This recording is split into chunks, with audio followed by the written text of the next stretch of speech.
Hi, it's time for the daily blog, the Bigfoot Research Question Blog. And today I'm taking a question from Be Happy. And she says, I have wondered if these are feral people that may live in this particular area. Well, there are feral people, but in most cases, these feral people are basically homeless, and they do still use modern conveniences like toilet paper and stuff like that. So usually they leave telltale signs behind to where you can tell whether or not they are homeless people or not. Now, I have heard of feral people or of the First Nations people. Basically, these are folks that have gone off to live off the land by themselves with no help. And these are very far and few between. We've been finding way too much sign and so forth for it to be just one person. So we don't believe that this is a true feral type person.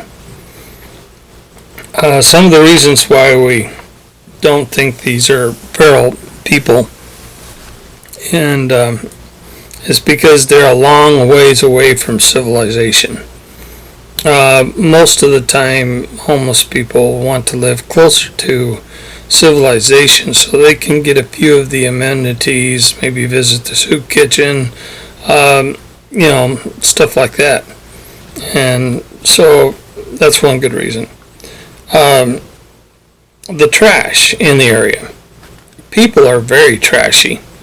They have a tendency to leave behind everything like cigarette butts, toilet paper, cans, soda bottles, water bottles, stuff like that basically are not something that Bigfoot would be associated with Bigfoot.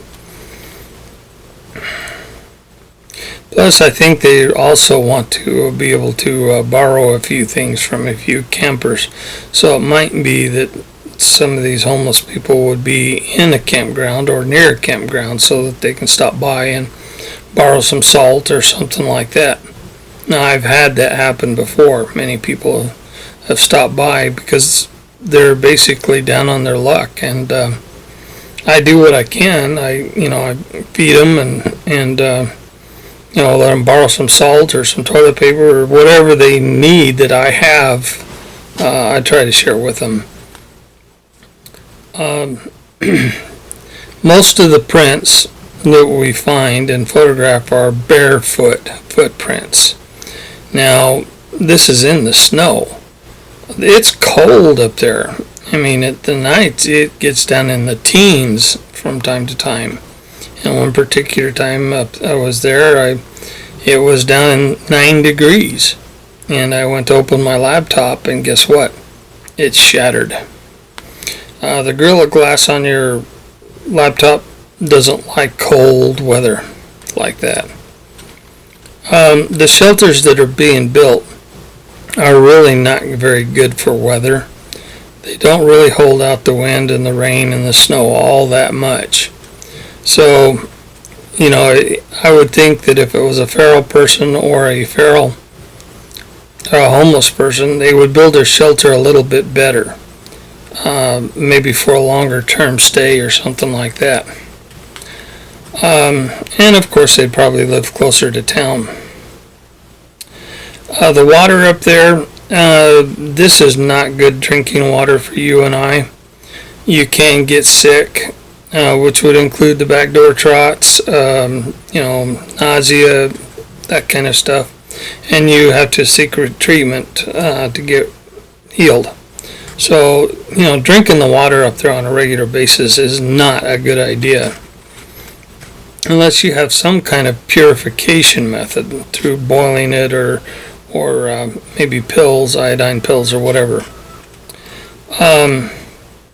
Which brings to reason, when you really think about it, the teepees and so forth. the Bigfoot has managed to evade us for eons. And how do they do it? They have to do it because they're very smart. Smarter than most people think they are. That's just common sense, or they would have been captured by now. One way they can evade us is to hide in plain sight. Use things that we don't think they use. For instance, these teepees. I get a lot of comments, well, that's probably man-made. Well, maybe. Could be. Or it could be a signpost that is put up by them, and they leave their scent on the inside of it, and so any Bigfoot walking by can go over, step inside the teepee and take a whiff and say, oh, that's Uncle Joe. I haven't seen him in a long time. He must be around here somewhere. So, or it could be someone looking for a mate. Who knows? They have to have some kind of communication. There's not that many of them. So they have to have some way of doing it, whether they scratch the bark on the trees or whatever.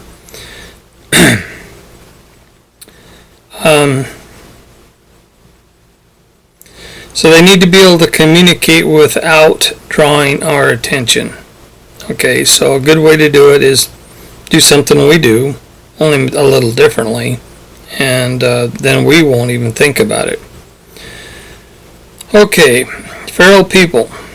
No, I don't think these are feral people because they are very big. They're in the 7 to 8 foot range. They are very hairy. Even the human-faced ones, they are very hairy. They don't wear skins of animals and so forth. So chances of them being a typical human that has just decided to live without civilization is not likely. I have heard of the feral Indians, so even though they are feral, they still have human characteristics. Their footprints and so forth are very human. So somebody asked me about other water sources, and yes, there's creeks and streams up there that are running year-round. They do ice up a little bit, but you can break the ice and get water.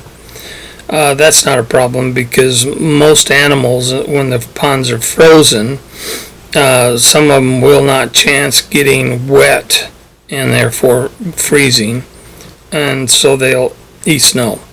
So I would like to make the comment that there is people that I know of that live in the mountains that are hermits, and one of them is called Crazy Dave, and he lives in the caves. He doesn't go without clothes. He wears animal skins and so forth, but he still, if he comes across a pair of jeans that will semi-fit him, he'll take them and he'll wear them. However, if you visit his domain, he has electronic devices like radios and a TV and shortwave and stuff inside his cave. He has just chosen not to live with people. The Forest Service has chased him out a couple of times, and he just moves over to another cave that's deeper in and sets up housekeeping there.